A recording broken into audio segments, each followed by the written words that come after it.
Professional hockey is coming to the desert.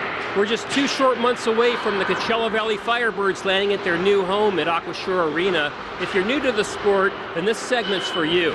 I've been around Seattle, here at Kraken Community Iceplex, as well as other areas, to talk to sports fans about what we have in store for us. The slams, the slides, the swag, the cheering on of your favorite players. This is the hockey experience. This is exciting for us, yeah.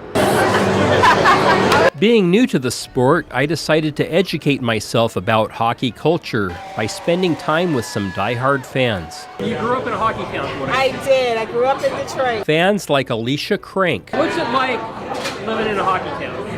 It's wonderful. Like it was my first sports experience, even before basketball or even football. Being able to go down to the Joe Louis Arena, to the Joe, and watch the games play down there, I loved it. And if you're going to watch the game, there are some traditions that you may follow. I always make sure that I have my jersey of choice. I read up on what's happening with the opposing team, and then I always make sure to have a Modelo. And as sports commentator Jonathan West explains, the players have their traditions too. I played hockey for half of my life, so I'm a goalie. I just make sure I always put on my gear all the same way. Yeah. So yeah, that's pretty much about it. And also, as a goalie, every time our team scores a goal, I skate over to the glass and I tap it for as many goals as we've scored. And there are some post-game traditions that are controversial, to say the least. And the fish hit the ice and the fans went crazy. Yes, you heard that right. Fish hit the ice. For this phenomenon, I spoke to another athlete. Not a hockey player, but a former horse jockey named Ron Mark, who filled me in on the origins of this tradition. In the 30s, a gentleman brought a large fish and knocked down one of the Seattle Thunderbirds' opposing players with it.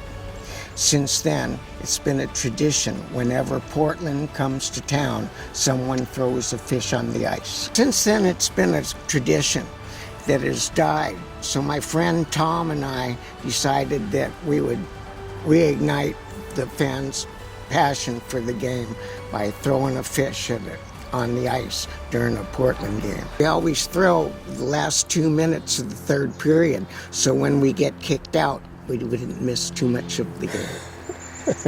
Then, on December 30th, 1991, Ron and Tom's antics attracted the attention of local law enforcement. We started doing that, and the fans go crazy, and everyone likes the Seattle fish, except for the ushers. They didn't like us throwing fish. So we became quite popular, and they'd track us around. And one night we threw the fish, and the police took us out like they usually did. But this time they arrested us and charged us with reckless endangerment.